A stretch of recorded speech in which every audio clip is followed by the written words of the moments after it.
Hello, Ben. I can't hear you. Right. Hello. How are you doing?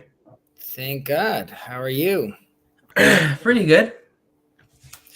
Family was over and you weren't feeling well, correct? Family was over and I wasn't feeling well. Yeah, I was a bit Under the weather.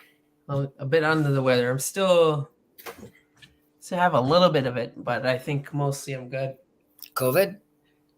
I don't think so. COVID 2024. That's it. I need to have a mask on, even in this conversation right now. I can't. Yeah. Yeah, every kind of cold or anything, or any kind of symptom, it's all bundled into one thing now. So, yeah, it's something.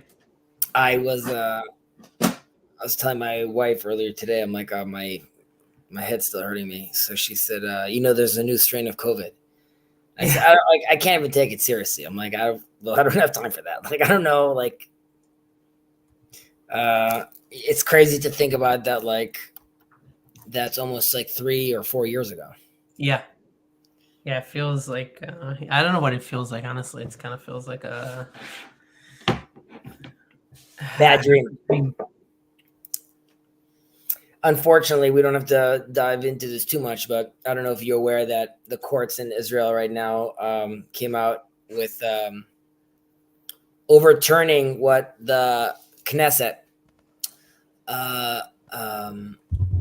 the law the Knesset approved a few months ago. So for the first time in history, the Supreme Court overruled this in a like a very small majority on their end.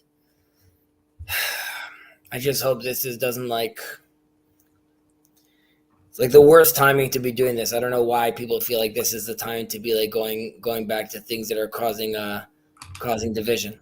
Yeah, you know what? I was thinking about it. I did see it, and I was thinking, and maybe this is wishful thinking, but I was thinking if this is the worst time or at least a better time of the war being a forcing mechanism in terms of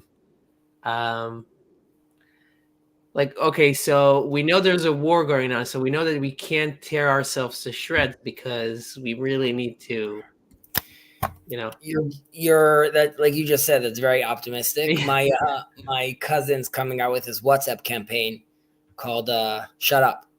Mm-hmm. And he has all these different soldiers coming up right now and saying that it's causing us more stress basically to come home from the army and then sit down at like meals and hear people still talk about this interior division. Yeah. And basically he said to the news anchors and to the politicians, if you don't have anything positive to say, then just shut up. Like until the war is over, that's like what our attitude is. We just don't want to hear anything negative right now. It's not. I don't think it's like burying your head in the sand. It's more that's sort of the kind of spirit that we want in the country. I'll say that it's a horrifying anecdote, but there's this recording of in one of the surrounding towns, one of the towns surrounding Gaza on October 7th. Mm-hmm. You hear a recording of cops rescuing this family.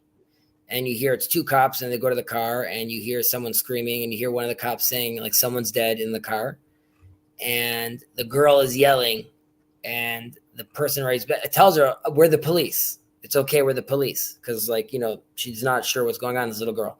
And she says, Atem im Israel, as in, are you with Israel? And he says, yes, we're with Israel. And he's like, you're going to come with me. And I guess that's the question. Like she felt to ask, like, are you with Israel? And if the answer was yes, then you're the good guy. Mm-hmm. Do we ask that of ourselves within Israel? Are you with Israel? Yeah. Because seemingly we've seen the enemies in one another. And that is not very healthy. For sure. Okay. Luke, hello. Sandy, hello. And Sandy, sorry, you're unwell. Germs are here to stay. Yes. Hopefully Ben will have a speedy recovery and I hopefully won't get any sicker. We'll make peace with the germs. I see you opened up. I did. We missed 2 weeks or 1 week? A week, I think. A week. And right, so not last week, the previous week we were talking about Rav Yanai over here, I believe. Yeah, he was talking about right, don't be the head of the be a tail to the lions and not a head to the foxes. Mm-hmm. We gave examples. We spoke about how it's the type of animal and not the particular part of the animal. And we spoke how even the tail of a lion is is preferable.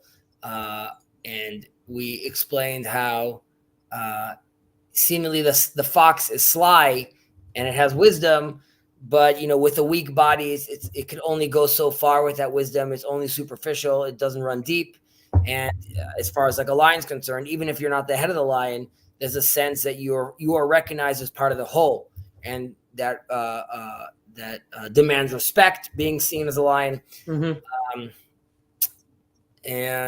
So we got a little more into that, and we're moving on to Tet Zayin. Okay, Rabbi Yaakov. Rabbi Yaakov Omer, העולם הזה דומה לפרוזדור. We mentioned this in the past. העולם הזה דומה לפרוזדור בפני העולם הבא. התקן עצמך בפרוזדור כדי שתיכנס לטרקלין. Rabbi Yaakov would say, this world is comparable to the antechamber. I would call it, let's say, the foyer. Yeah. Before the world to come. Prepare yourself in the foyer so you may enter the banquet hall. Okay? So, first off, who is Rabbi Yaakov? We've mentioned this in the past because we've learned about Rabbi Yaakov, but he was a student of Rabbi Elisha ben Avuya, Acher, who we've spoken about in the past, famous rabbi, a great sage that due to his misfortune, due to his experience in the Pardes, in the Kabbalistic worlds of the Torah, the secret worlds of the Torah, unlike his two other friends that were in there as well, he doesn't die and he comes out sane. However, he comes out a heretic. The story goes that he had to deal with a very confusing vision of seeing the angel of God, Metatron, sitting on God's chair. And this sort of brings up in the Apocrypha, Father Stephen DeYoung talks about this, the two powers in heaven. And this is a place where you could see in Judaism, there was some struggling with this concept, but clearly we renounce and denounce this kind of attitude. And Acher, he's known as the other. No longer they call him by his name, but he was a very, very great sage. Correct. And in a certain sense, he's also, he was like fighting back against his grandfather, Rav Yaakov over here. If I said student, I meant he's a great grandson or a grandson of Elisha ben Avuya. But the attitude was that he came back into the fold and wanted to like push back against where his father went astray. So what is this foyer we're talking about over here? In a foyer, we should just talk about what that is because they're giving us like this is very much my field. There's like an architectural example over here of what we're talking about. So a foyer is a place where you're spending a short amount of time. So even though we're living for 100 years, seemingly, which seems like a long time, obviously our life on this plane is like a blink of the eye. And that's why we are calling it the foyer because it's really only a space where you're spending a short amount of time. And you should also recognize that you don't want to be spending too much time in the foyer as well, because that's not where you're planning to settle down, which that could seem a little disruptive. You're not telling like a 14-year-old kid, like, listen, buddy, like in 90 years, you're going to die. So like, you got to start like wrapping it up. Having said that, I use the example of my grandfather, may he live and be well, that he is excited for phase 2. And I think that's healthy as you get closer to that age to start recognizing it, that at the end of the day, while these experiences were fantastic, this isn't the end all and be all, right? Yeah. I'm waiting for the world to come. Just in general, the foyer is good to look at it.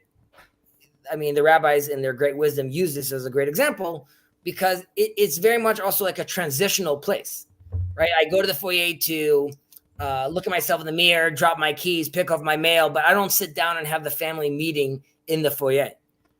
So it's really also framing it as a place that you're coming and going from in a certain sense. And it's sort of letting you know that in this space, in this transitional space, this is where you're going to have the task of navigating your personality, your qualities, because ultimately you're born into this world almost built, almost perfect, right? There's still a sense where we're constantly working on ourselves, but it's a big challenge because ultimately we're working on our soul, and we want to make sure that, and this is all happening in the transitional space, in the foyer, in the prosdor. Yeah. However, we want to be able to balance. And again, that's why it's transitional. It's not talking about like you're in house number 1 and you're moving to house number 2. Mm-hmm. The idea is that you weren't born into the world already fixed with like a built house. Rather, you're constantly on the move in a certain sense. And our job is to make sure that while we balance these world challenges, we still want to come out on the other side with a pure soul, right? Without taking on too much harm onto our soul. So we are being told over here that we're in this transitional place. We have to realize that our life is constantly in movement, and that's part of the challenge. But that's also what makes life, in a certain sense, worth living, right? That's where I'm going to be doing the work. I'm going to be doing this work in the transitional space. And we there intend,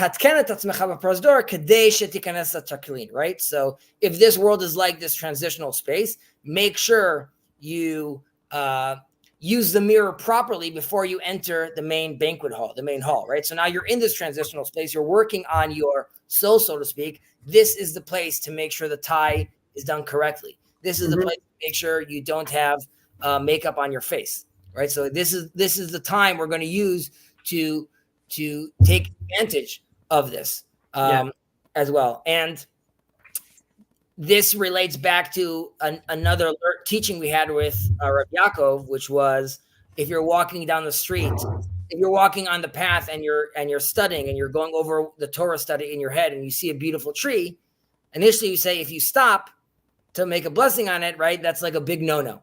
And the idea was that you severed, even though there is a blessing for a tree, right? We recognize that this is still God's creation and we recognize its beauty. However, there's a hierarchy, right? I'm studying Torah. I shouldn't be stopping right now to bless the tree. And we were told, at the time, we did it based on this teaching. Now it's just the other way around, that we could see here in the examples that he's using, that he's not talking about 2 separate houses. Rather, he's talking about one house that's split up.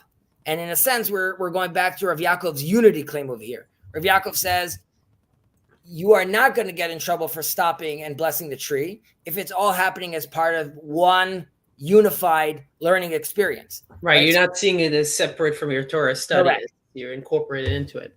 So it's same too with the foyer and the banquet hall, right? I'm not seeing this as 2 separate houses. I'm seeing this as one large house. Now, granted, the foyer is a little more dim, but to get more light, I don't turn on more lights. I open up more of the banquet hall doors, and that allows more light to come inside to the foyer.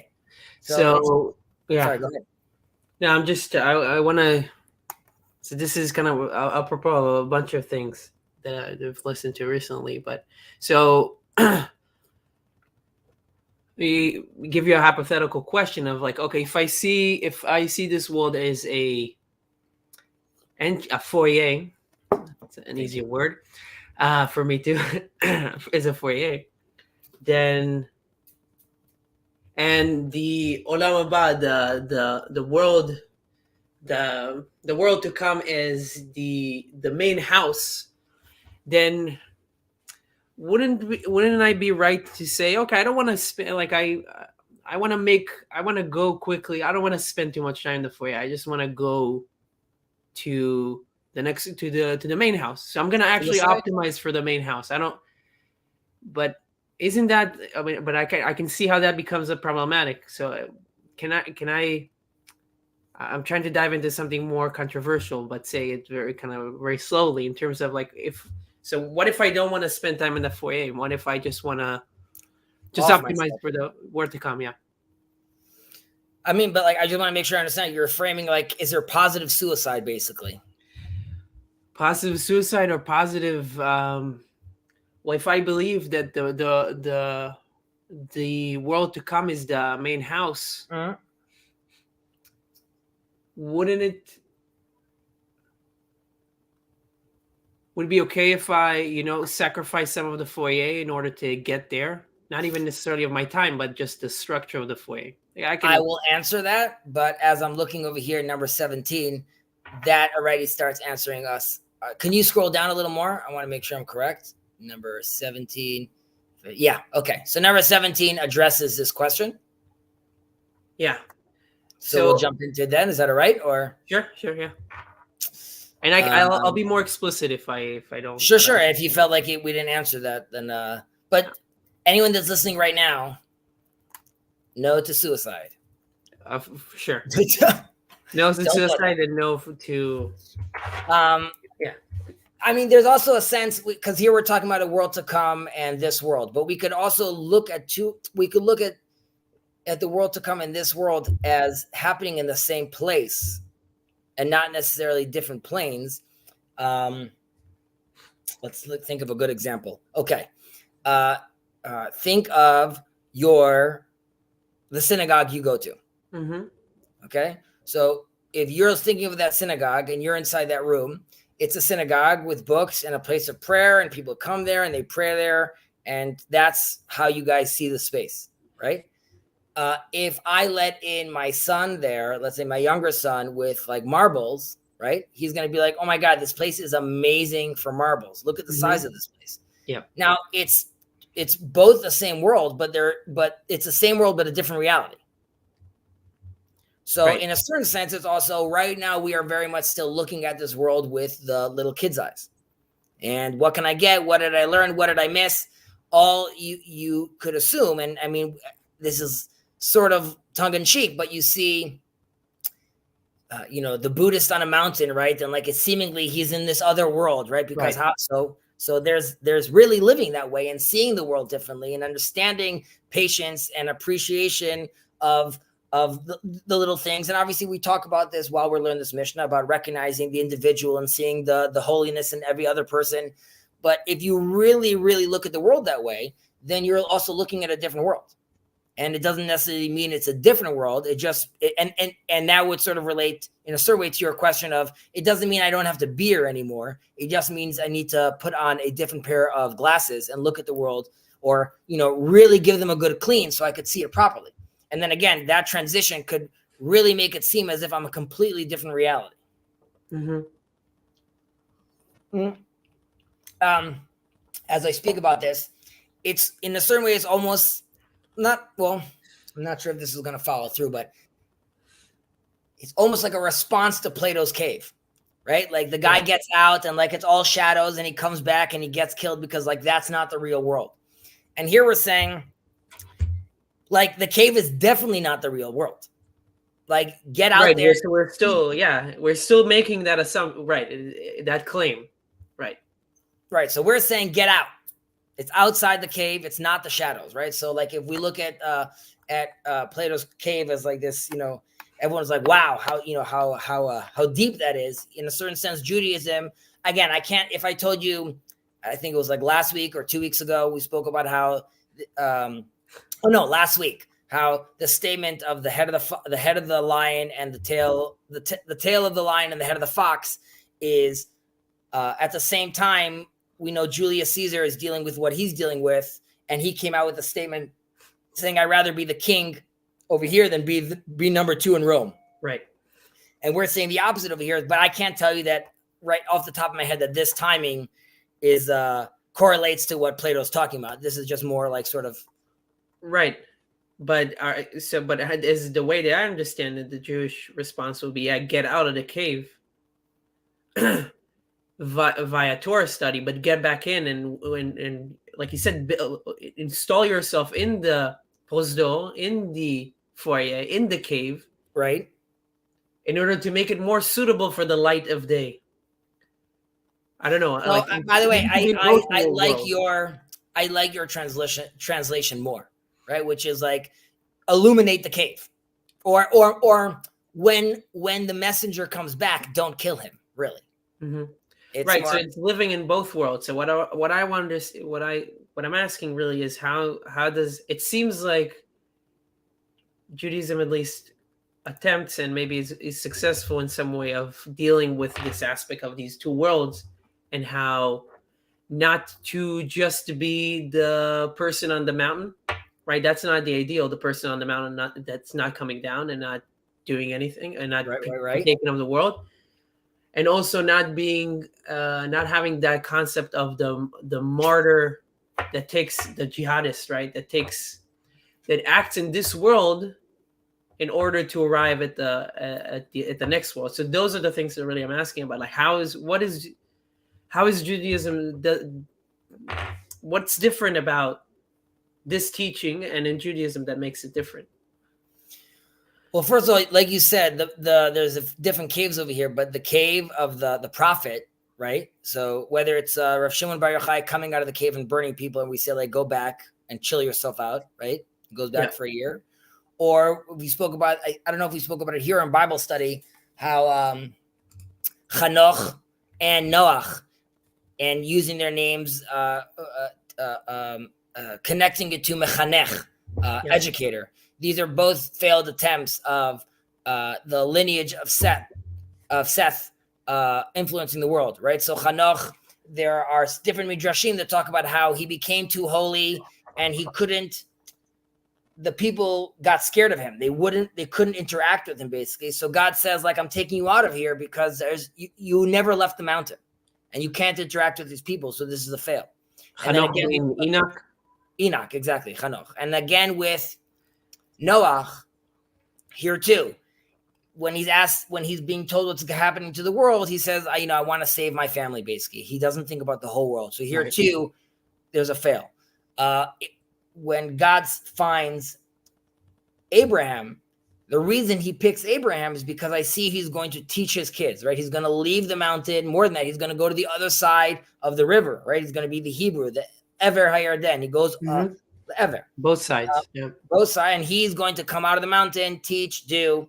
So, then we also see inside the text, right? Even in Lech Lecha, in the portion, go for yourself, he goes once, and then he goes again and comes back. And the teaching over there is because he wanted to go back to the people he was already influencing in Haran, through his universal message. And then he had his more particular message for the Hebrews. Either way, here you can see someone that is specifically working towards passing it on to the next generation, making sure that people could actually take this information and prepare themselves properly in the foyer and recognize that there's more than just the foyer. But I would also comment about this comment we have over here. I think skipping through the foyer at an unnatural speed would necessarily mean you are unprepared for the banquet hall. Don't enter the banquet hall until you have been prepared and have invited in, right? Mm-hmm. So there's a sense, whether even if it's a terrorist bomber, right, that you are not only it's an unnatural speed, you're also unprepared, right? Because whether it's you're teaching in Christianity or you're teaching in Islam, you are misinterpreting, you are misunderstanding, and here that would be a clear indication of you not being prepared. So that's also like a certain answer was saying, if you're rushing in to get there, then you haven't fully understood what is being asked of you. 1 second. Black Mask, may I join the stream? First of all, the answer is yes. I would just ask that you put your camera on so we could see you. And if you have any questions, feel free to ask. I think there's a link inside. Yes, there's a link above that you could connect to. I'm just going to read one more comment over here. It would be determining for yourself that you are prepared, and barging into the room that is not yours. You will not be welcome. Well, I don't know. It's hard to say that, you're not going to be welcome. I mean, if you found yourself there, then you found yourself there. But yeah, there's a sense of that you won't even fully appreciate or comprehend what is being asked of you. You could even say that, forget jumping to death, right? Arguably, you could say, and that's why, in a certain sense, it's apropos. I'm thinking about it as I'm saying it, that he's also Elisha ben Avuyar's grandson or great-grandson. Yeah. Hello, Kirk. Hello. I'm not planning to speak much, but I'll ask questions when I feel like I want to. You got it. I hope you're having a good day. So going into the Pardes, or going into those secret layers and levels of the Torah, one could say that that is already moving closer towards the banquet hall and further away from the foyer, right? Now, Rabbi Akiva warns them and gives them prep. He says, when you go in there, al tamru mayim. Don't say water, water. Don't assume you understand what you're seeing, because you're potentially not prepared yet. Yeah. And we see how devastating that was, right? And here we're saying, hatken atzmecha b'pazdor. He says, get yourself prepared. Study properly. Because when you move over, if you're going to be disoriented or discombobbled, you could get into a lot of trouble. And we already fix yourself up in the prosdor is also a good translation of that.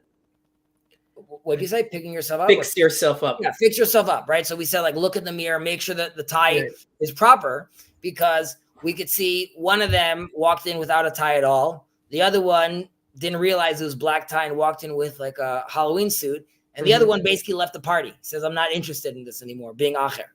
Right. So here again are dangers of jumping in a little too soon. And I don't know if Rabbi Yaakov is alluding to this, but seemingly that could make sense in our case over here, that he's also speaking out towards his grandfather. Yeah. Are these satisfy your questions, or we'll get further in on the next chapter? I think this next one that we're talking kind of talks about this, because the deeds in this world and the deeds in the importance of deeds in this world and your effects in this world is what's interesting to me, because again, like if you see this world as being less real. I'm not saying this is the claim, obviously, but I'm saying this could be the wrong interpretation. But if you see this world as less real, not less real, less lit, less illuminated. Lit. Yeah. So is you doing something? Yeah. So can you see your actions having less effect here, or matter less? And then so, but again, would that make you more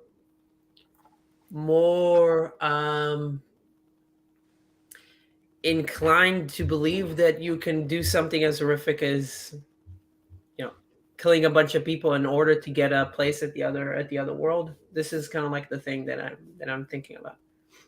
Obviously it's an extreme, but I have sort of answers, but I do want to well, I mean, for the sake of shock and awe, the same effort the mother of the terrorist is putting in, teaching him that it's worth dying for, right, is the same effort I put into my son. It's worth dying to defend this country. Right. So what's the nuance what's the difference in nuance here? That's what I'm trying to I mean, that obviously a lot of that has to do with faith. You could even say more than that. You could say that both of us, both the Arabs and my son in this case, right, are both claiming to be doing Allah's service, right? Mm-hmm.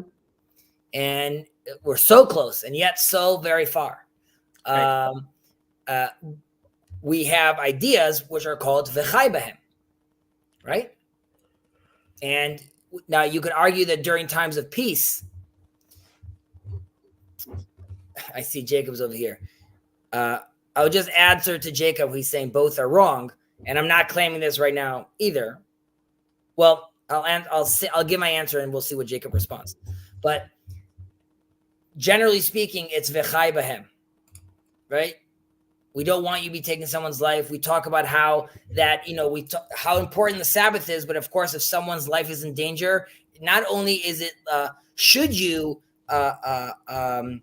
drive the car on Sabbath to save him. More than that, it's a commandment. It's a mitzvah. That's what God wants you to do, right? Saving someone's life is as if you saved a whole entire world, we say. Right. Having said that, and that is very much thinking again as Jews, as individuals, we want to be living a life where we could embolden life, both for ourselves personally, but our actions are constantly supposed to be helping the other as well, and helping our community, our family grow. Yakobi Mugatu, just wait till the end. Secondly, during times of war, now Jacob could say that Israel has no authority to say that this, like the War of October 7th, is considered, let's say, a milchemet mitzvah, which is like a religious, which is a halachic term. My point being, which I'm not getting into the fact if they're doing that now in Israel or not, but assuming there was a Sanhedrin or a king, and assuming they decided that this is the time of war, at that point, it's no longer the individual. Rather, the individual then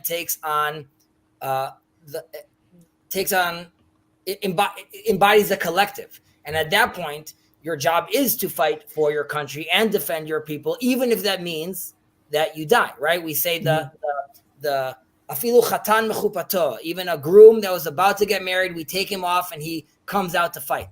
But again, those are in war times. 99% of the time, and hopefully in the future when there's no need for any war, the attitude is v'chai bahem. So we don't want to have martyrs. We don't want to have people killing themselves. We don't want to have people sacrificing themselves. Even the Nazir, the Nazarite, right? Don't even be taking vows that are belittling your life or excluding certain experiences from your life.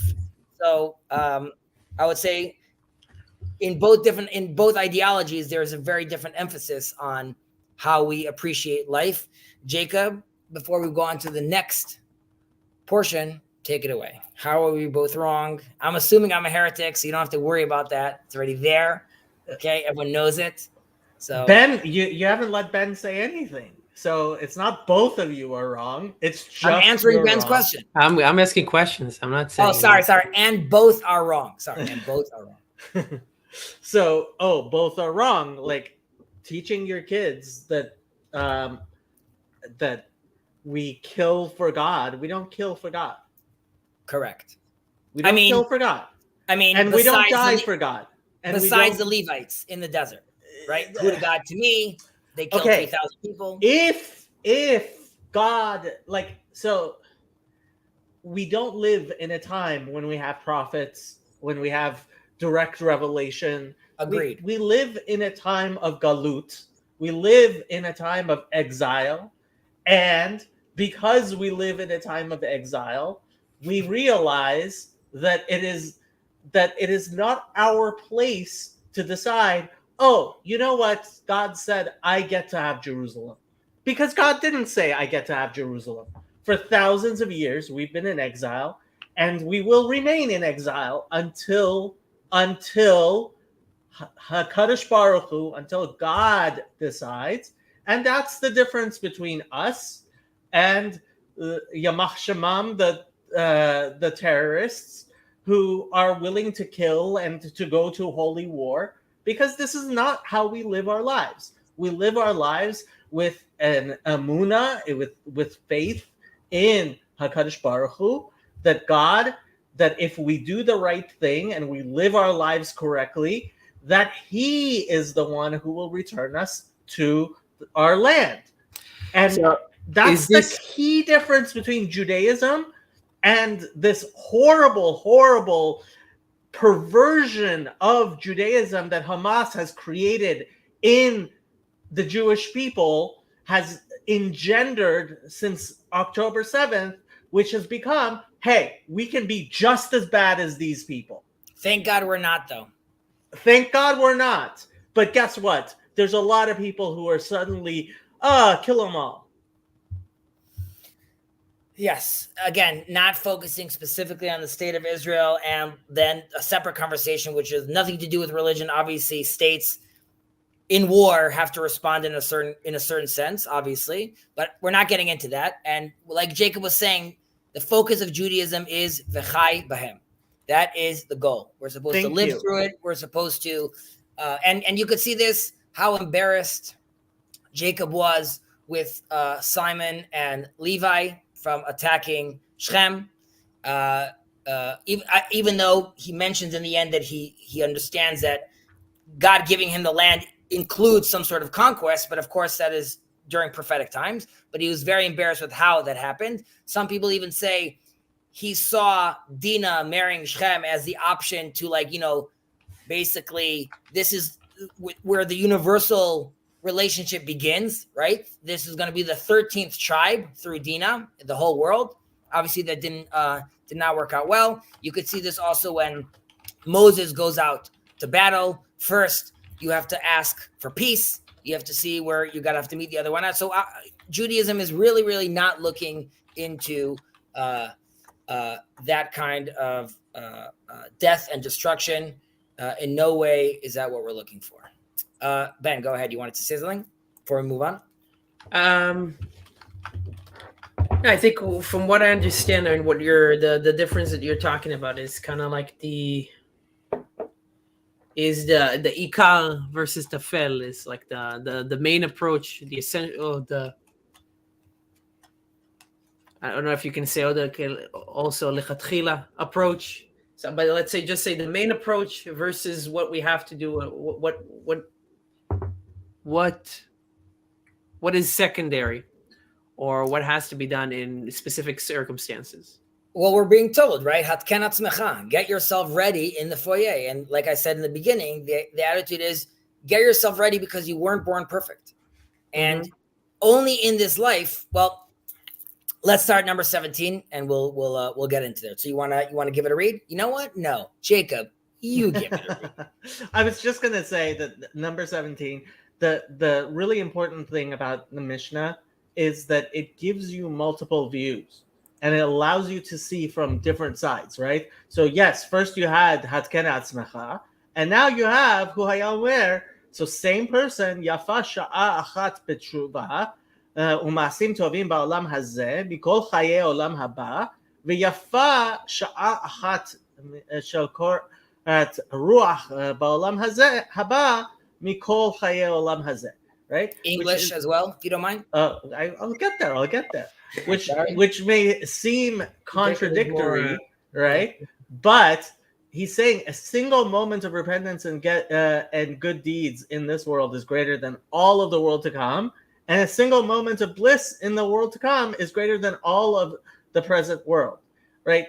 And that seems contradictory, but when you consider what he's saying, right? If you take advantage of what this world allows us, right, which is teshuvah u'masim tovim, right, not korat ruach, right, not taking the bliss of this world, right. This is the time to sow, and the world to come is the time to reap. So, like Jacob said very, very nicely, seemingly there's also like a contradiction over here, right? We're saying like it's all about what's happening here, and the next line, it's all about what's happening there. So, like we said, Hu Haya Omer, this is a continuation of what Rav Yaakov was saying, and seemingly also following what we literally just said, right? Your life here is short, right? So you got to make the best out of it, and we get an example over here of tshuva u'ma'asim tovim, right? So in this world, like we said, in the foyer, in the transitional space, this is when people get to these moments where they need to reach a choice. They need to dig deep in and try to deal with transitional moments in their life. And only in a time like that, when someone is removed from, let's say, the static state, right, of just like being static, now they have to actually decide what they do with these conflicts inside. And we see this also in tshuva, right? Yeah. Tshuva is when I'm trying to repent, right? So there's a very big tension over there, and I'm transitioning from the bad to the good in this moment of my life, and I'm trying to grapple with these two different aspects. In moments like those, right, where I could actually grow, where I could actually move on to the next stage, I'm not going to have that in the next world. I'm not going to have desires and difficulties, right? So I'm not going to have the opportunity to lahatken et atzmecha, because once I'm into the banquet hall, right, there's no coming back out. Right, you're among the guests. Correct. You're playing a different game. Yeah, I'm playing a different game, and at that point, sorry, someone was saying something. From what I understand, there's a belief in Jewish philosophy that a Baal Teshuva, or someone who was raised not very religious but became Orthodox later in life, is actually on a higher spiritual plane than someone born religious and observant. Yes. And because the idea is you conquered your Yetzer Hara. I'm sorry, what did you say, Kirk? Because the idea is you had to conquer your Yetzer Hara, whereas if you're raised religious, you had that instruction from a young age. Correct. And we won't dive too deep into this, but I mentioned in the intro to the Noahide Brit Olam review, where seemingly there's the way the Rambam talks about a Noahide, a Ben Noach, and which are considered Chasidei Umot, and then there's Mechach Mehem. There's the people that are considered the wise men of the world. And the wise men of the world, according to the Rambam, are at a lower level because they've accepted the 7 Noahide laws due to their intellect and not due to the commandment from Moses, which is very important for Maimonides to bring it all back to that point. We don't have to get deep into why. However, Rav Kook interpreted this and said that Chachamim are actually on a higher level because they did so, like you're saying, they did so sort of on their own accord. They didn't require God to be telling them this. Rather, they intuitively understood this. Again, this is not everyone agrees with this opinion, but this is sort of dovetailing with what you're saying over here, that the Baal Tshuva, who seemingly struggled and wasn't raised into this mindset, is at a higher step. I would say he's at a different vantage point, one that allows him to see potentially things that me from the inside can't see. The Maasim Tovim, by the way, is generally not, even though there are interpretations, which these are the good deeds, like the good deeds that the Torah tells us to do, mitzvot, and things like that. However, most people interpret this as these are secular actions that have a positive impact on the world. Right, so this is connected to the derech eretz kadmal Torah. This is just acting like a mensch, being a good moral person. And again, if there's like a specific moment in my life where I don't have a rule of what to do, the expectation is I'm going to do the right thing. And to do the right thing, every individual, it involves like integrating their different desires, and every good deed will be dependent on like how it's tailored to me. How do I navigate this situation and result in me doing a good deed? So here too, unlike, let's say, the mitzvahs, which Hashem says, these are at your doorsteps, so to speak, to do you also know how to interact in this world as a good person, as a good agent? And if the answer is yes, again, these are things that you get to experience in this world. You don't get to experience this in the world to come. So wait, how can you explain again the difference between the distinction between mitzvot and maasim tovim? Like maasim tovim, you're saying, I mean, mitzvot has correct. Well, in a mitzvah, you would have, let's say, not eating the leavened bread on Passover. Right. So is this like it's those ways of life, or those moral actions that should be so obvious to our way of life that we don't necessarily need to bless over them, just like honoring your father and mother. Like, we don't bless. One interpretation would be like that you don't bless, you don't say a blessing when you do something nice to your father and mother, because it's just that is just a basic thing that you should do without. So that's a very good example. I'm going to be talking about that tomorrow in the Noahide class. But that, for example, so for Jews, right, honoring your mother and father is the 5th commandment, right? Yeah. On tablet number 1. However, Noahides don't have the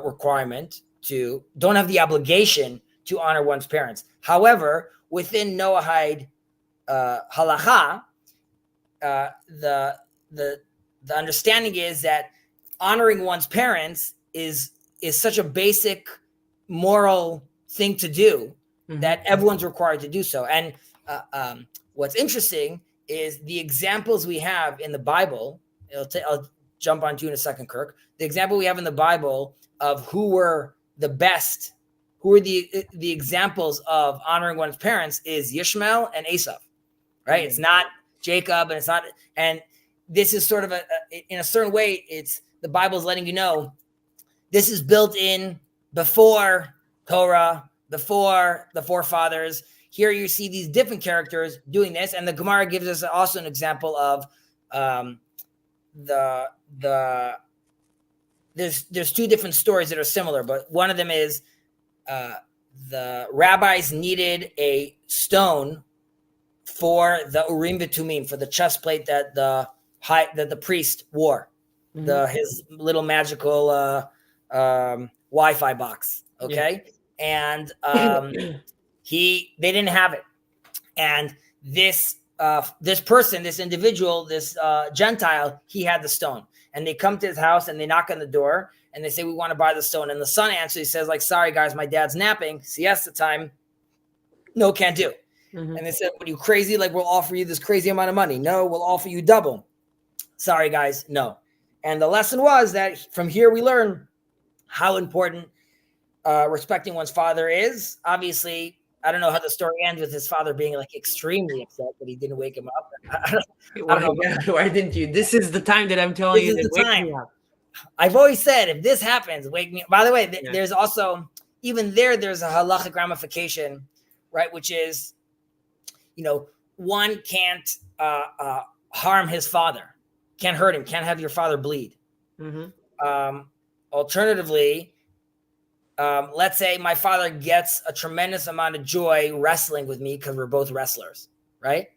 So then what's more important, me honoring my father by wrestling him and still making him bleed potentially, or no, not having it? So, ask your local rabbi. These are questions that people need to deal with. If you're part of the Buren family or the Hart family, Yeah. So what I was just going to say is, for instance, the distinction that the Talmud uses in, I believe, the Mishnah in Yoma is the difference between Ben Adam L'Havaro and Ben Adam L'Makom. That's the idea is that, well, for instance, the idea is that Ben Adam L'Havaro, that's a mitzvah that deal with being kind to other men as opposed to between man and God, generally are more rational and self-evident and more applicable to Ben Noach, and Ben Adam L'Makom are more applicable to Jews. Yes, in theory, but we can speak about this more if you're going to join us tomorrow in the Noahide section. But yes, in theory. Okay. Al panav, on face value, correct. Okay, where did we stop? And now we're going the other side. Ve'yafa sha'achat shel korat ruach ba'olam haba mekol chayei olam hazeh. So now we're going to give we're going to describe what it's in a certain sense why the world to come is better, which in a certain sense would seem obvious, right? I guess the first portion, what was more counterintuitive, which is you don't want to run to leave this world necessarily, because like you were asking, why not just leave so you could go to the next world? Because only in this world do I have opportunities to, only in this reality, or my understanding of this reality, do I have an opportunity to actually be in these moments of tension and change, grow, make a difference. So now on the flip side, obviously, pleasure is limited in this world because we have material limitations. And the same thing with the spirit. Even though the spirit is less limited, it's still anchored to our body at this point of our lives. And because of that, we're limited. And obviously in the world to come, there are no limitations. Same thing would go with the change that we have. Like we said, it's unique in this world that we're not static. On the flip side, in the world to come, right, I don't have these temporary moments, right? I have this everlasting moment of joy, right? So obviously that seems like amazing to us, but we can't fully fathom that. But in this world, even if I have joy, at the end of the day, there's struggles, there's changes. I don't have that. And in a certain sense, the world to come offers me like a routine of pleasure, right? Which I'm always in that status. What's interesting is there are some midrashim that say that the reward for the righteous, for the tzaddikim, are even in the world to come, they don't find rest. And by that, it means they still have the opportunity to change and do and make things. For them, they feel, for the righteous, it's very difficult now being in this static space. So God gives them an option to seemingly continue to move onwards and upwards. All right. Moving to, go ahead. The Korat Ruach. What can you speak about? Just like in terms of the why is that expression used specifically? What it harkens to? Like I'm just thinking about etymology of Kor Ruach. Kor Ruach. So yeah. Well, Kor Ruach today means being very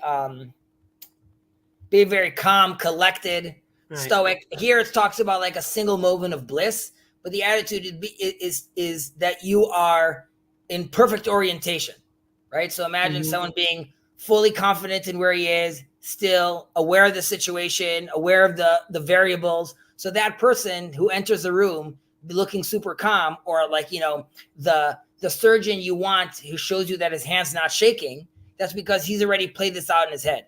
Right. So for him, that's the guy I want doing the surgery, because in a certain sense, it's static. That's what I want in my surgery. I want it to go smooth. I want him to know what he's doing. I want him to have already assumed all the issues that are going to happen. Obviously, for the person who's trying to find the new cure for the new novel disease, right? He's not going to get the opportunity if he decided to become the best heart surgeon, because he's going to keep on working on those classic stuff, right? He's in his routine of bliss. He's in his Kor Ruach land. Someone that is playing with in Wuhan, right? So he's playing on the ground with like the new viruses, and he's going to constantly have to adapt. And that kind of doctor wants to go back to the prosdor, right? He wants to be in the thicket. He wants to be where he could still make changes and do things and change things. Yeah, sounds all right. Let's scroll down.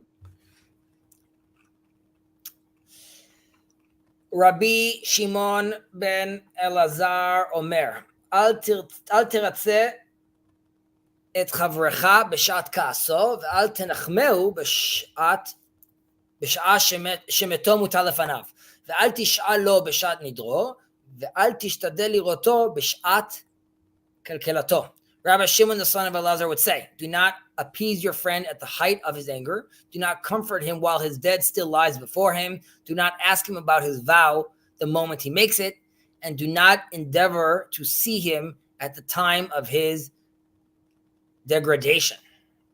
Okay. I thought I was going to say, well, he's transgressing, but okay. Well, degradation of here. Beseder. So, Rav Shimon ben Elazar. He has a famous story this is just one of his famous stories, where he was walking outside, coming to a city, I believe, or leaving a city. No, coming to a city. And he sees this very ugly man. And he tells him, man, like, are all the people in your town as ugly as you? And not a cool move, basically. Yeah. And the ugly man sort of gives him a look. He's like, well, how about you ask my maker?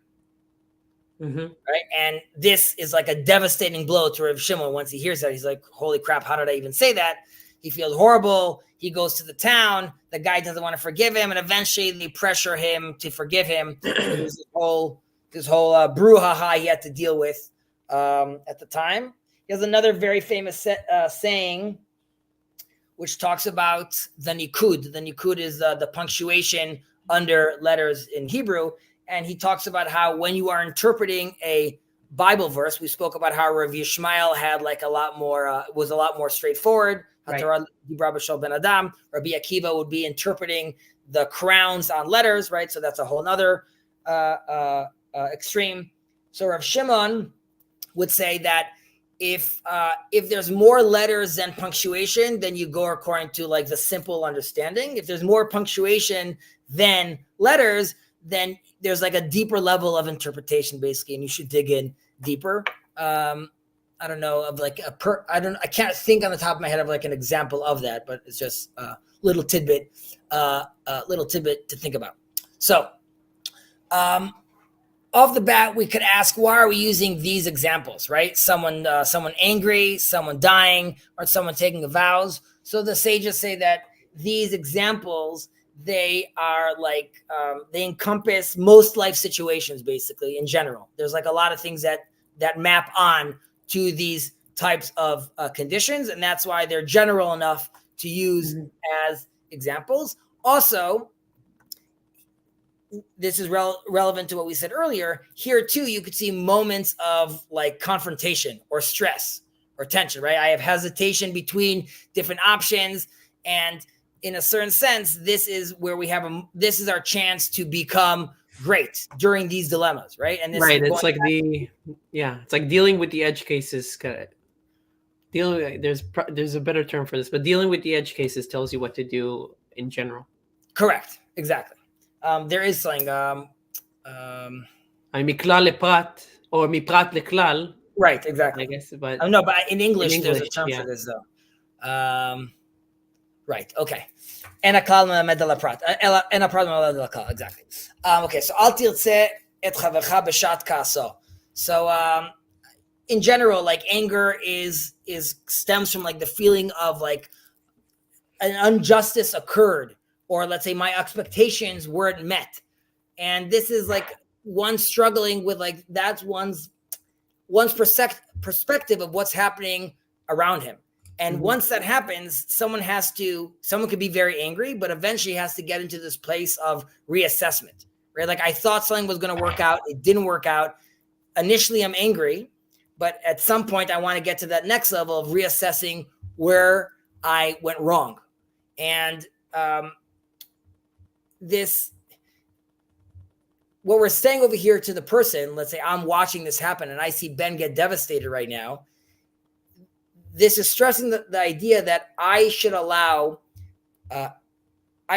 for internal processing on your end. In this case, Ben, you got angry, and I should try to avoid like an external validation at that moment, because we want to take advantage of the point where your reality was unmet, what you were expecting was unmet, and instead of lashing out or being very angry, you can move on to the next stage of there's the stages of like anger.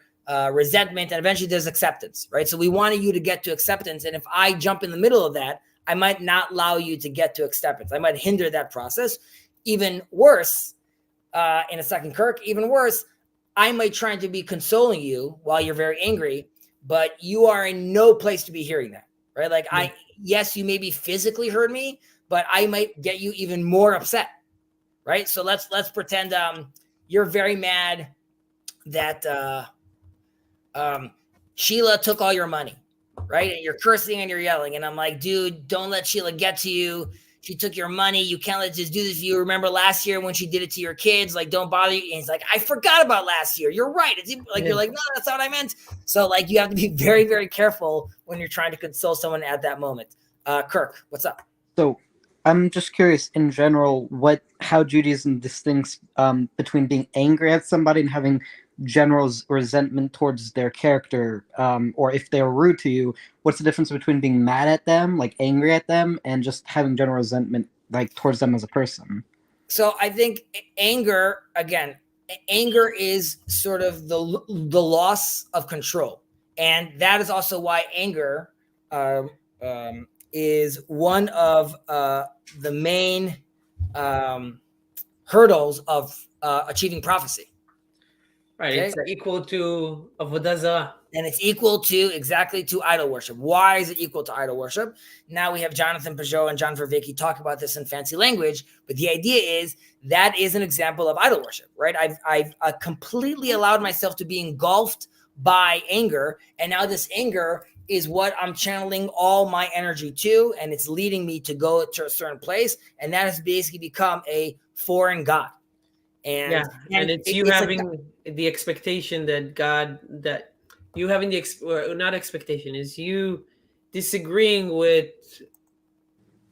disagreeing in a certain way with what seems to be the nature of what. Well, no, this is not a good way of putting it. By the way, you could be saying this, and I'm going to be talking about this also tomorrow with regards to blasphemy. So there's a sense where if you're upset at the world, right, in a certain sense, you haven't like Rav Yehuda Leon Ashkenazi, or is known with his Indian name Manitou, the Great Wind.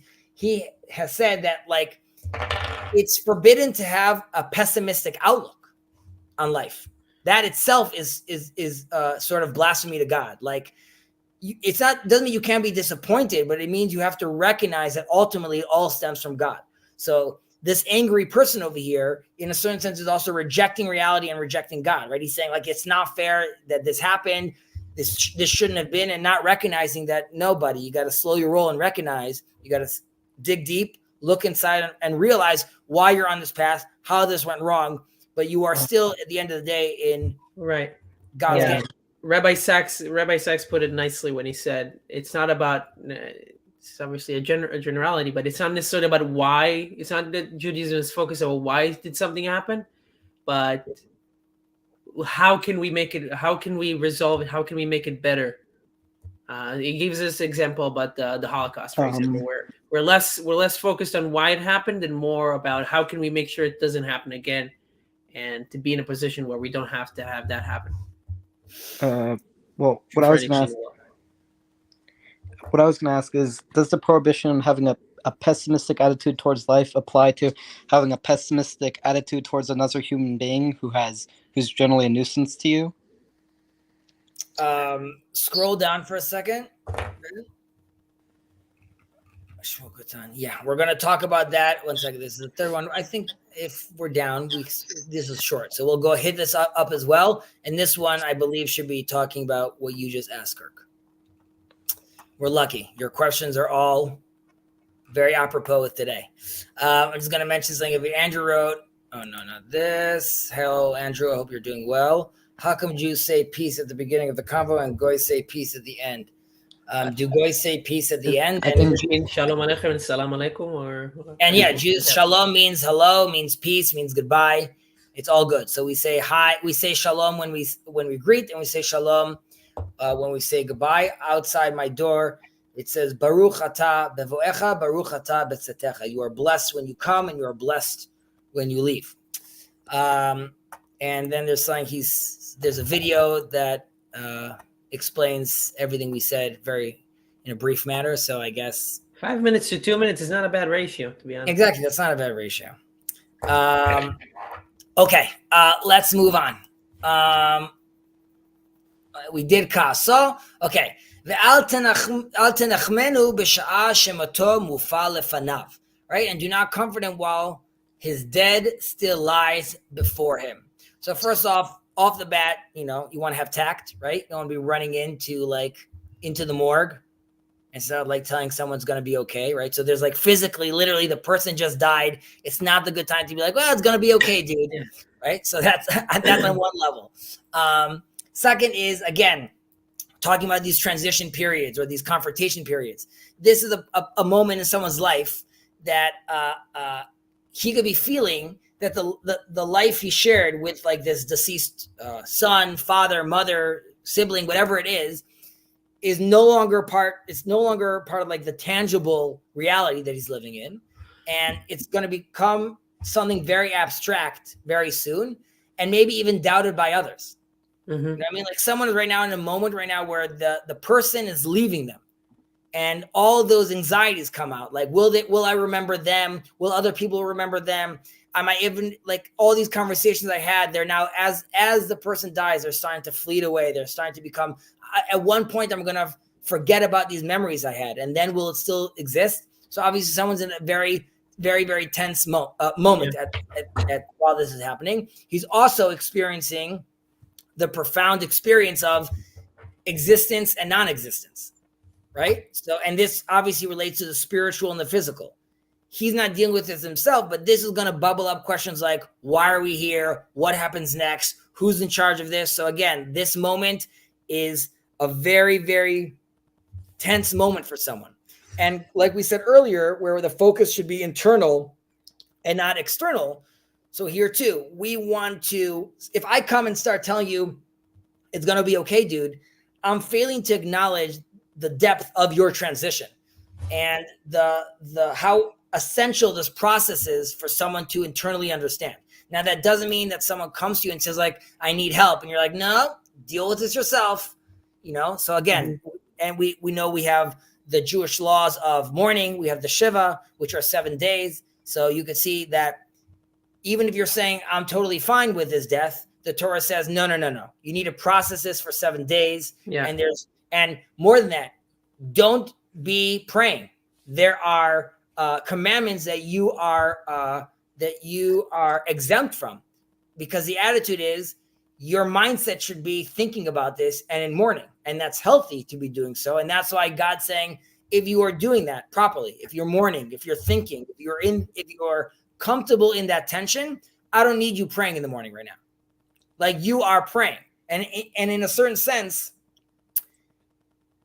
they say when a rabbi or a wise man comes into the Shiva house, the house of mourning, all rise, right? Because the wise man came in.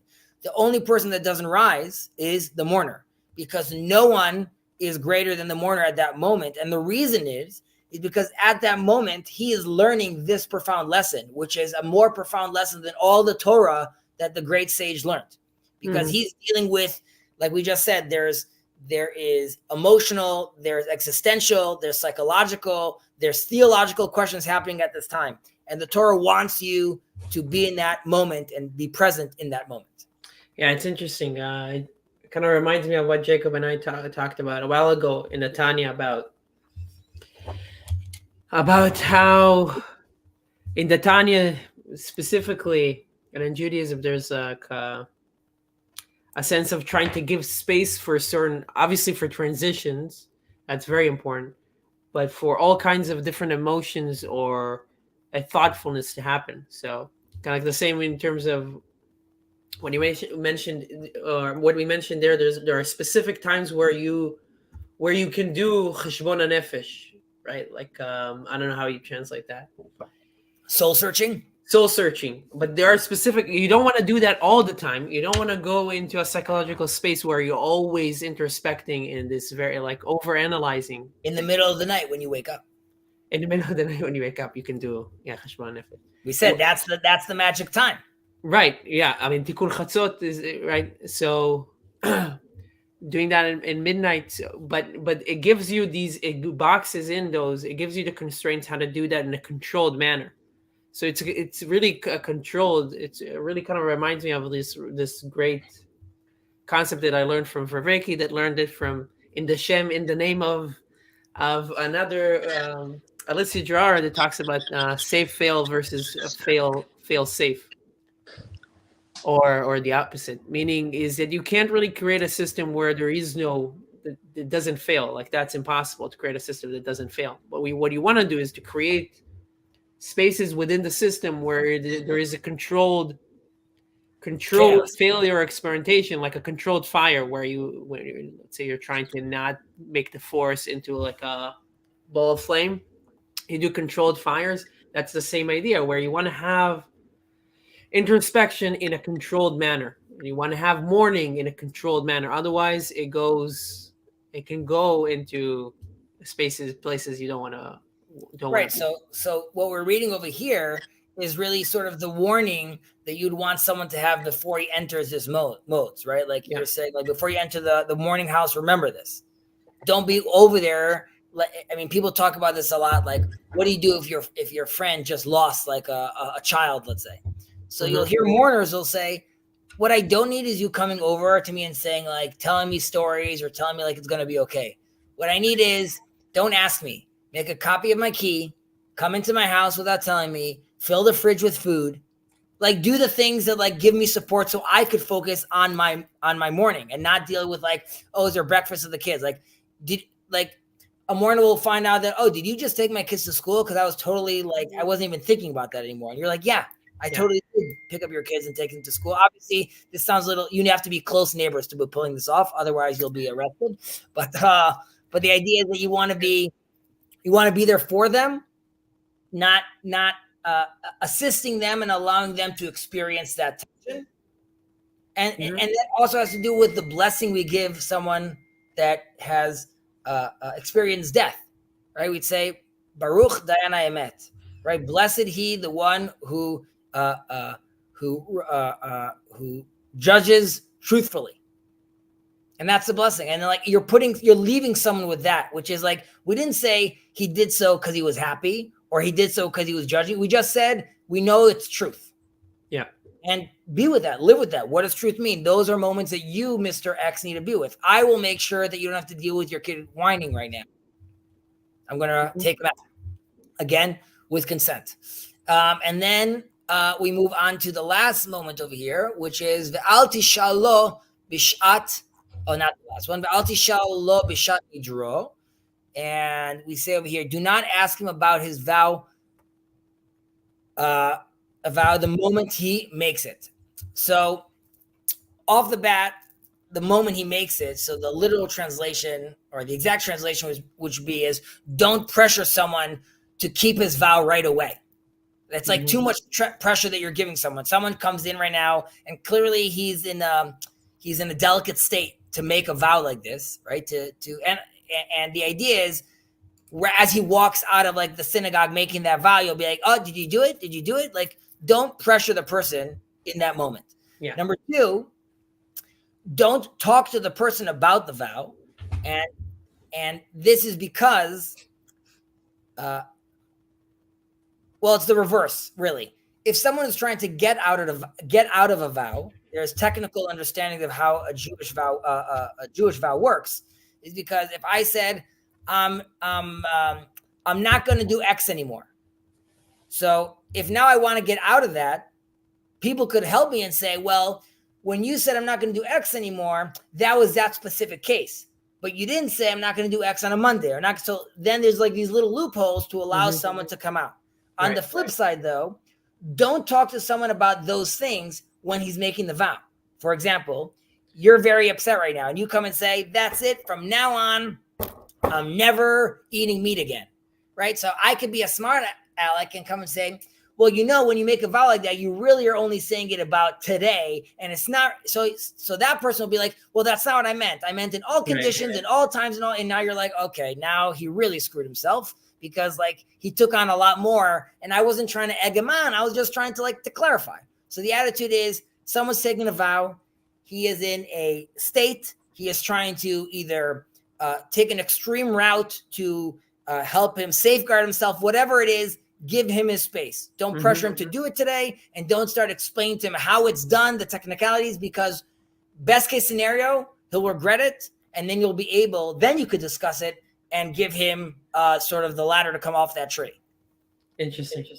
Yeah, it's like there's some kind of, seems like there might be an echo. Okay, no, that's it. So it seems like it implicitly there is some sense of when somebody is taking a vow, an eder, they're in a certain state. It's not something that is done, like you said, it's like it's an extreme measure, which is why I guess it's so, I mean, there will be people that very specifically say, bli neder, like not like for everything, like make sure that I'm not saying this because if I am in that space, I have like an extreme obligation where it's a very specific, so. The power of words. The power of words, yeah. I mean, just on that, on Yom Kippur, on Rosh Hashanah, we say Kol Nidre. Yom Kippur, we say Kol Nidre. And we talk about how, Rosh Hashanah. We talk about how it's this blessing that we read a few times in the synagogue, and it says that all the oaths and the promises I made, they should be considered as void, and I never meant them. But we say it every year. And we even say that any vow that I take now will also be for the future will be void. But yet we say it every year regardless, right? We take it very seriously to be careful with how we use our speech and what we say, because we very much believe in the power of words, the power of actions as well. Okay. The last portion over here is the al tishtadel lirot b'shat kelkelato, and do not endeavor to see him at the time of his degradation. So here we also say we're looking at someone, and we endeavor, we are, lishtadel is trying to look at someone, right? So there's like also like an intent over here. It's less about you just see something happening in the street and you happen to look at it, and someone's telling you like avert your eyes. More, it's seemingly like you're spending the time looking at this. So first, we should ask. Here is saying, right, we shouldn't be spending attention while someone is during degradation. However, in Vayikra, in Leviticus, we are told, "Hochach tochiach et amitecha." I don't know what the exact translation is in English, but it would be that if you see your fellow man transgressing, you should rebuke him. Yeah. But here we just said we shouldn't be rebuking him, right? We shouldn't be looking at him. So like, what does that really mean over here? And I think we could see that there's a distinction over here between observation and like active rebuke. Okay. And in a certain sense, rebuking someone is someone did something bad, and I'm coming and saying, the action you did was bad. And that Torah says you should be doing that. If you see someone doing something bad, you should rebuke him. Observation, and they're saying over here, or the endeavor of seeing him, or liroto, it's a lot more deep. It's a lot more personal contemplation and internalizing someone doing something. So you could imagine it more that you are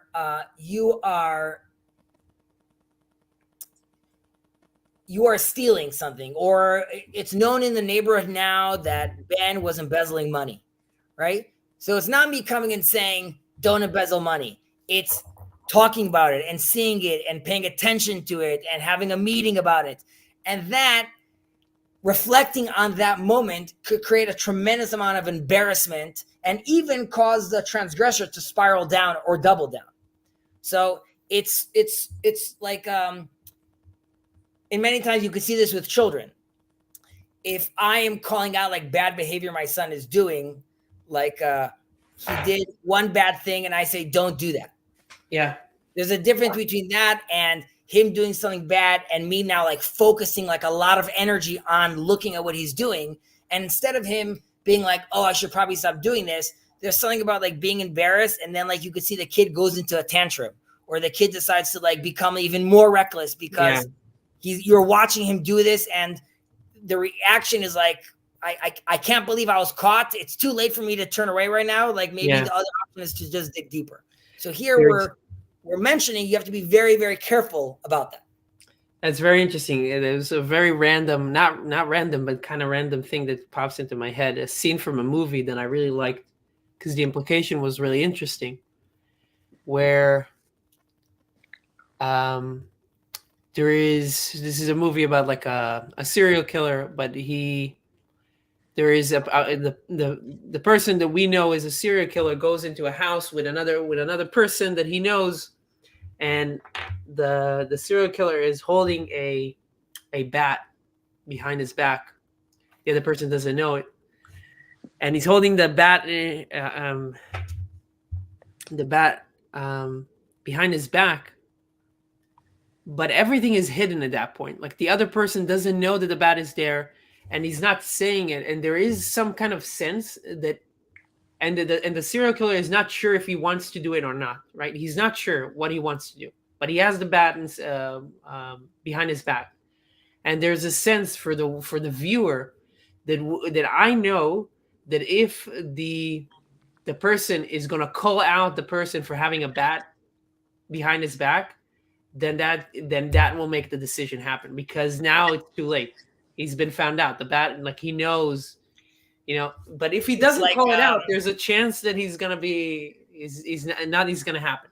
it's like observing a particle, right? Like and giving it like a superposition, right? Like it could be either way. It could be here or there, but the second you observe it, that's where it's locked down to. Yeah, it's a very interesting. I can't explain. I just remember seeing that scene was so interesting that was the implication. And I thought about it. Wow, if he's gonna call it out, then like it's gonna change the whole situation. So here too, he said like if someone's very angry right now, right? Don't call it out right now because you might change the situation. And that's that. And ending this verse over here, this portion over here, that's what basically we're saying, which is like it's crucial to offer someone in these periods the opportunity of self-awareness and Mm-hmm. self-reassessment inside, and we shouldn't prematurely interrupt it, right? Mm-hmm. We should be sensitive to it. I should just mention that the first time we see this happening is Adam and Eve sin, and God asks where he is. And in a certain sense, before God rebukes him, there's this pause. There's this time that God is sort of giving Adam and Eve to reassess. Right, like doesn't he know where they are or what they did? Correct. So you could say that's the first moment where you see God is not jumping into their throat and saying like, where are you guys? And it's obviously a sense of not where are you, but like, where are you inside, internally? What are you doing? Do you understand what the point is of this, what the point of this garden is at the end of the day? Kirk, you wanted to say something? Yeah, from what I understand, the actual mitzvah of rebuke, there is an idea, not just both in halacha and just in general, that it only applies if the person you're going to rebuke is going to listen. Like, if someone isn't going to listen to your rebuke, there is no actual mitzvah to tell them don't do it because they're going to do it even if you say it, right? Right. So I mean, so like, that for could example, be right. So that's like sort of alluding to this right over here, which is going to be like if it's someone that's angry or just has a death or just had a death in front of him, or you're observing, then those wouldn't be categorized as like rebukable. However, also it's hard to know. How do you know if the guy's gonna, how would you know if the guy's going to take what you're saying seriously or not? Again, arguably you could say if he's very angry right now, or he's doing this because we know he just lost his son, then I could have a sense that this is not the right time to do this, to come at him. Right. Or even if they just have the wrong ideology or hashkafa, I believe, if you know that they don't really care what you're going to say, rebuking them is going to do no good because they're not even in the framework of the right orientation towards God and towards reality. So, like, if someone is an atheist and I tell them, here's why being denying or blaspheming God's name is wrong, if they reject the idea that God exists, what value comes by rebuking them? Correct. And that's why we say Yad Yamin Mekarevet, Yad Smol Docha. The right hand brings you closer, the left hand pushes you away. And the reason we say the left hand pushes you away and the right hand brings you closer, the right hand is stronger. We want more effort bringing you in. And the left hand is weaker. We want it to be harder for you to push people away, right? So the attitude here also would be, if you know that rebuking this person is not going to be helpful, perhaps take a different strategy and try to just bring him closer rather than calling him out. All right. How many more do we have until the end of the parak? If we have more than 3, we'll do you 10. Abuya is like a bunch. Yeah, this is 1, 2, 3. What chapter 4. of Pirkei Avot is this? No, I think that's it. Nice. Okay, so let's do Yutet, and that will leave. Next week we'll finish. This is chapter 4. Chapter 4, and we'll move on to 5. Okay. Okay, so Shmuel Hakatan Omer, Binfol Oivecha, very famous. Befol Oivecha al tismach, ubekishlo al yagel libcha. Pen yireh Adonai v'ra be'einav, v'yeshiv me'alav apo. Shmuel the small, or Shmuel the little, would say, when your enemy falls, do not rejoice. First of all, he's not saying this. Rather, this is a quote that he says, because this is a known line. When he stumbles, let your heart not be gladdened. Let God see, and it will be displeasing in his eyes, and he will turn his wrath from him to you. Proverbs. So, what are we saying over here? So, first of all, who is Shmuel the little? It's not a what's the PC term today? A little person. He wasn't a little person. Midget term. Yeah. So he is, because there's also Shmuel Hagadol. So also, as Ben already knows, he was brilliant. He was super wise. He was at the end of the Second Temple. Shmuel Mavlik. Right. Even though we always say that they're brilliant, Shmuel the Little was, some say he was called little because he was very humble. Some say he was called little because the only person he was smaller than was Samuel the prophet. So there's Samuel the prophet, and then under him is Samuel the Little. Basically, what it's showing, and they say that he would, if there were prophets, he would have been eligible to be a prophet as well. Famously, he wrote Birkat Haminim, which is a prayer we say in the silent prayer, and this is to rebuke the Christians. However, they asked him to write this blessing, to compose this blessing, because they knew that he had no hatred for anyone, and he's only coming at this from like a very religious point of view, and not because he had anything against specific Christian A or B, more about the ideology. So they felt that like this is the person that should be writing this because he's not biased, which that kind of attitude is going to lead into what we're reading in right now. So ben folo vech al tismachu b'shalo yagad libecha pen yireh Hashem v'ra beinav v'yeshiv me'al apo. So like we said, this is from Proverbs, and it's, in a certain sense, it's sort of, we already have this verse. So what is Shmuel the Little doing by just repeating this verse again for us? And it also seems strange that, like, why would I not like want his downfall, right? If he's my enemy, he's doing bad things. And it's almost like, it's very curious how if God sees me being happy about his downfall, God might decide to like flip it on his head. Yeah. Right. And now not punish him anymore and punish me. So seemingly this requires a little more understanding. So what Kirk was alluding to earlier, here the Mishnah is talking to us about guarding us against personal animosity towards someone. And generally speaking, the enemy over here, what the sages interpret, is not necessarily like enemy, terrorist, bad guy, but rather think of like a political opponent or someone rising to power, someone that is my political enemy or my, like, I don't want to say a frenemy, but like an enemy that I need to deal with on the day-to-day life, right? It's not necessarily an evil person, but someone that a petty person. Someone that's in odds with me, with the things I need, with the things I want, right. Someone that's in my way. And the question is, we don't want to be showing animosity to someone like this, right? Even if their actions are misguided or I even have justified criticism towards him, the key is distinguishing between the personal hatred and the ideological hatred or opposition that I have to this person. And we could see this being flushed out with the term they use over here, which is simcha and yagel. And in English, they use it, do not rejoice. So I guess that would be joy, right? Rejoice. And then they have over here gladdened over here, which is like, being exalted or being glad, right? Yeah. So what are these, sorry for a second, an alarm. What are the differences that we have over here? So the way it's interpreted is that when your enemy, like we just described, which is, let's say, the political opponent, when he falls, don't rejoice. Rejoice is a lot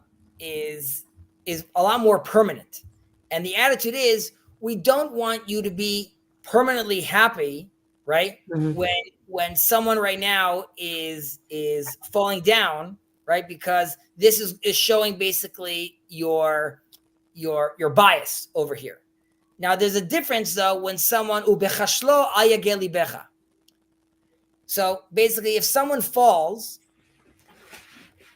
you could be Yagel.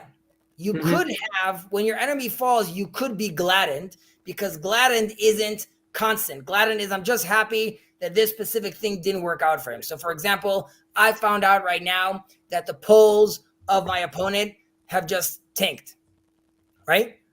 So I'm going to be glad, I'm not going to rejoice. Now on the flip side, ubehecha shlo al yagel libecha, right?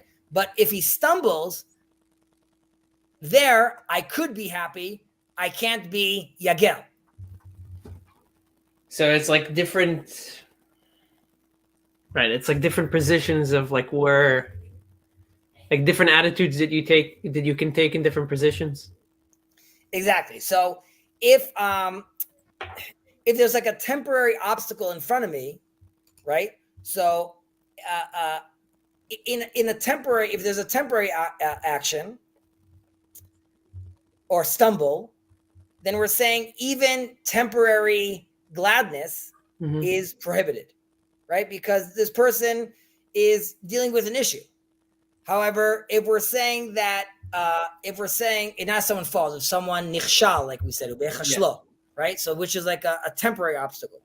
If someone has a complete fall, we don't want to be rejoiced forever. You could be gladdened in that moment. So again, just because I know this is confusing. Yeah. Someone has a fall, right? Which means he's completely halted. His ideology has been stopped in his tracks. He can go no further, right? We're saying, do you want to be smiling with your friends and be glad? That's fine. You can't rejoice, okay? Because then you're showing your personal animosity towards him. Right. Even if he was misguided, he's not evil. Now, if there's a second part, right, which is when he stumbles, right, we're saying even then, definitely don't rejoice, but don't even be gladdened, because on the stumbling, it's not over yet, right? So don't start smiling already when all he did was stumble. He didn't fall. He might get back up. He might still come out against you. So before you start counting your blessings and starting to smile over here, even in that moment, we don't want you being glad. Yeah, that makes sense. And there's a sense over here, which Proverbs is telling us, is if your animosity, in your personal animosity, takes over you, it could even be that God at that point is going to be, you know what? I'm going to teach you a lesson.